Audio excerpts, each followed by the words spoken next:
오늘의 10분 말씀 누가복음 12장 35절부터 48절입니다. 전 본문에서는 예수님께서 어리석은 부자의 비유로 그가 많은 것은 가졌지만 그의 생명은 하나님께 있다라는 것을 가르쳐 주시면서 우리들의 삶이 육신의 죽음 이후에도 이어짐을 기억해야 함을 가르치셨습니다. 그래서 이 땅에서 우리의 수고로 얻은 물질을 어려운 이웃들과 함께 나누며 살아야 함 또한 가르쳐 주셨습니다.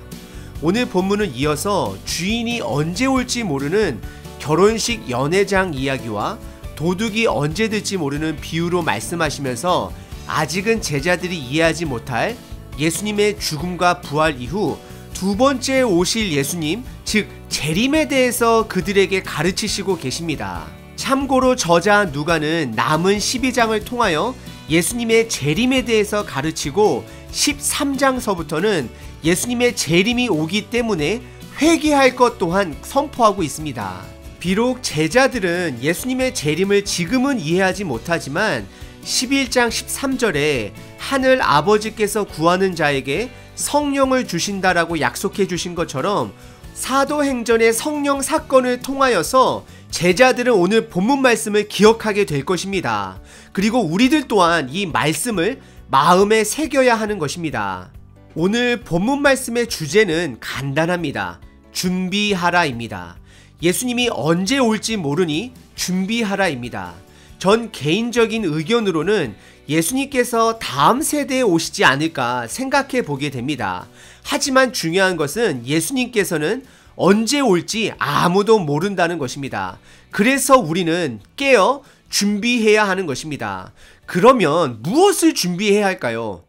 오늘 본문을 통해 함께 우리가 무엇을 준비해야 할지를 고민해 보는 시간 되시길 바랍니다. 오늘 본문은 크게 두 부분으로 나뉩니다. 첫 번째는 다시 오실 예수님을 준비하라 말씀하십니다.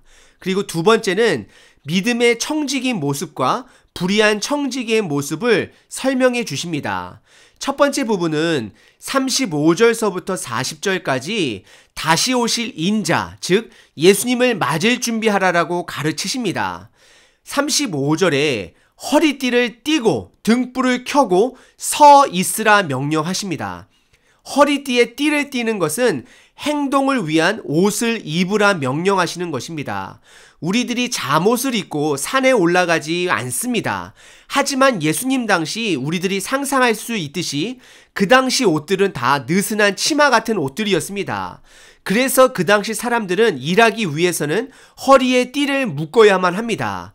그래서 출애굽기 12장 11절에서도 너희는 그것을 그렇게 먹을지니 허리에 띠를 띠고 라고 말씀하고 있습니다. 그리고 등불은 깨어있으라는 것을 강조하는 것입니다. 등불에 불이 나가면 어둠이 들어오게 되고 어둠이 오게 되면 잠을 자게 되는 것입니다. 잠을 자게 되면 행동을 못하게 되는 것입니다. 결국 허리에 띠를 묶으라는 것과 등불을 켜고 서 있으라는 것은 우리에게 역동적으로 적극적으로 행동해야 함을 강조하고 있습니다.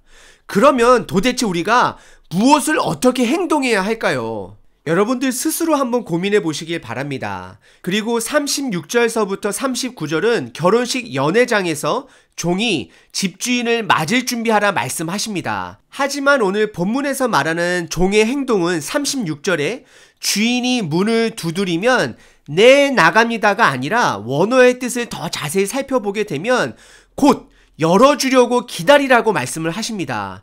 이것은 온 종의 신경이 주인이 오는 것에 집중해야 함을 가르치고 있습니다.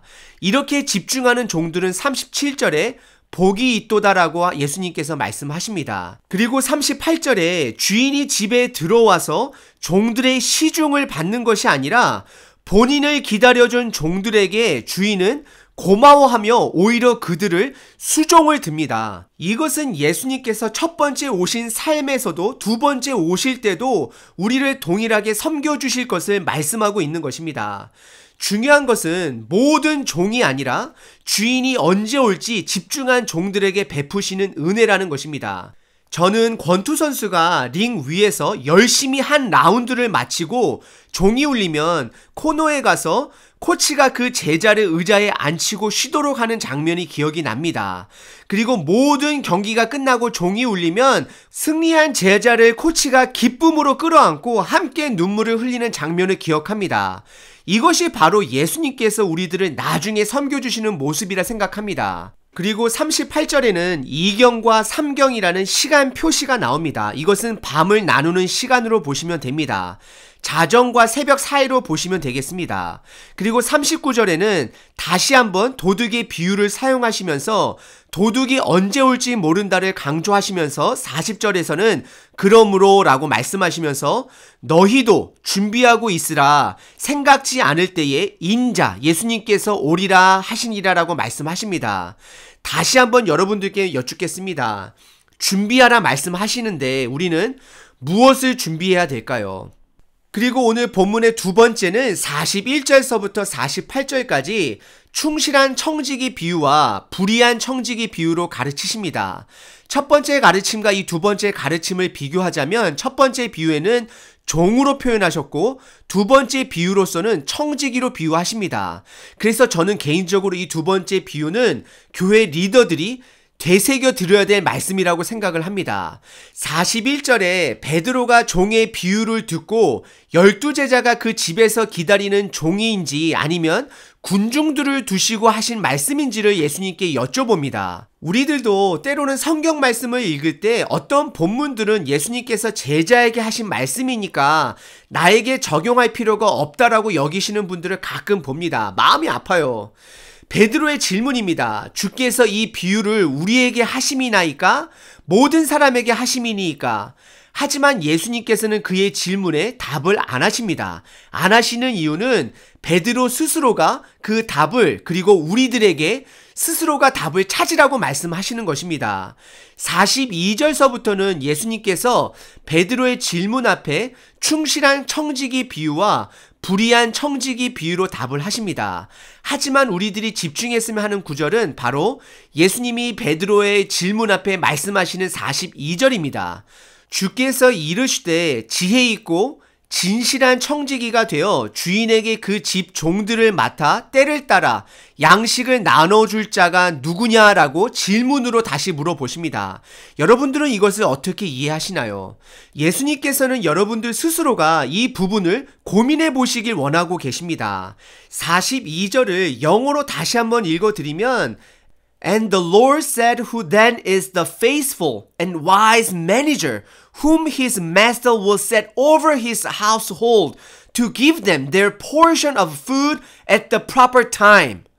잠시 정지하시고 한번 고민해 보시길 바랍니다. 그리고 43절과 44절에서는 충성된 청지기는 복되도다 말씀하시면서 더 많은 소유를 그에게 맡길 것을 말씀하십니다. 그리고 45절서부터는 불의한 청지기 비유가 시작이 됩니다. 45절에 불의한 청지기는 주인이 더디 온다라고 믿고 그의 직분을 남용합니다. 그래서 다른 종들을 때리고 본인은 먹고 마시며 취합니다. 하지만 46절의 주인은 그가 생각하지도 못하는 날에 도착을 하고 그를 매로 처벌하십니다. 그리고 47절에서는 주인의 뜻을 알고도 준비하지 아니하고 그의 뜻대로 행하지 아니하는 종은 많이 맞을 것이라고 설명을 하고 48절에 주인의 뜻을 깨닫지 못하고 기다린 자는 적게 맞는다라고 예수님께서는 표현하십니다.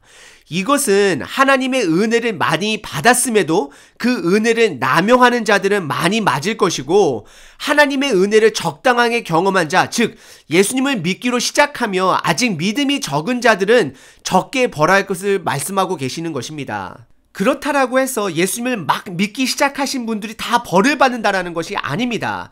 지금은 불의한 청지기 중 안에서 예수님을 바로 믿기 시작하면서 믿음이 적은 자들, 행함으로 옮기지 않는 자들 또한 벌을 받을 것이다라고 말하고 있는 것입니다. 오늘 본문에서 준비하라고 말씀하시는데 우리는 도대체 무엇을 준비해야 할까요? 첫 번째는 우리는 매일 말씀을 묵상해야 합니다. 이것이 우리가 항상 준비해야 하는 것입니다. 들어야 하는 것입니다. 모든 신경이 주인이 언제 올까에 집중한 것처럼 우리는 하루하루 말씀을 들어야지만이, 말씀을 묵상해야지만이 하나님의 뜻을 발견하고 살아갈 수 있는 것입니다. 그리고 묵상해서 깨달은 말씀을 두 번째는 허리에 띠를 띠고 묻고 삶 속에서 실천함으로 살아내야 하는 것입니다. 말씀 묵상을 매일 안 하시게 되면 등불에 불이 나간 것입니다. 그럼 우리에게 어둠이 찾아올 것입니다. 우리가 첫 번째로 준비해야 하는 것은 매일 말씀 묵상입니다. 그리고 두 번째는 말씀 묵상만 목적이 되어서는 안 되는 것이고 그 말씀한 묵상을 삶으로 이어져 갈 수 있도록 행동에 옮겨야 하는 것입니다. 그래서 예수님께서는 행동할 자세, 준비하라를 강조하신 것입니다. 그리고 베드로의 질문 앞에 예수님께서 답하신 주께서 이르시되 지혜 있고 진실한 청지기가 되어 주인에게 그 집 종들을 맡아 때를 따라 양식을 나눠줄 자가 누구냐라고 질문으로 답하신 것은 다시 제가 이해한 것으로 풀어 말씀드리자면 베드로야, 너가 진실한 청지기가 되어야 한다. 왜냐하면 아직도 많은 종들은 본인의 임무가 무엇인지 모르니 너가 나의 임무를 대신하여 청지기로서 내가 너에게 맡긴 양들을 사랑하고 나의 가르침을 먹일 수 있니? 라고 예수님께서 물어보시는 것입니다. 다시 간단하게 이야기하면 너는 나의 마음을 이해하는 나의 복음의 사역의 친구가 맞니? 라고 물어보시는 것입니다. 우리는 가끔 예수님의 가르침에만 집중할 때가 있습니다. 하지만 제가 말씀드리고 싶은 것은 예수님의 가르침 뒤에 있는 예수님의 마음을 이해할 수 있도록 해야 하는 것입니다. 그러다 보면 가끔 우리들이 고민하는 왜 예수님께서 이런 상황에서는 이런 말씀을 하시고 왜 저런 상황에서는 그런 말씀을 하실까, 그것들이 이해가 되어져 가는 것입니다. 좋은 청지기는 주인의 마음으로 세상을 볼 수 있는 자들입니다. 식당 또는 회사에서 매니저를 뽑을 때는 식당 주인 또는 사장의 마음을 꿰뚫고 사장이 없다 할지라도 일을 제대로 처리할 수 있는 사람을 매니저로 뽑습니다. 저는 가끔 코로나 전에 가족이 운영하는 식당에 가게 되면 참으로 흐뭇함을 느낍니다. 가족이 함께 식당을 운영하다 보니 모두가 다 친절하게 손님을 맞고 최선을 다해 일하는 모습을 보게 됩니다. 예수님은 우리가 예수님의 친구, 가족이 되길 원하십니다. 그래서 그분의 마음을 깨닫고 그분이 넉넉하게 부어주시는 은혜로 우리들의 삶을 살아가기를 바라고 계십니다.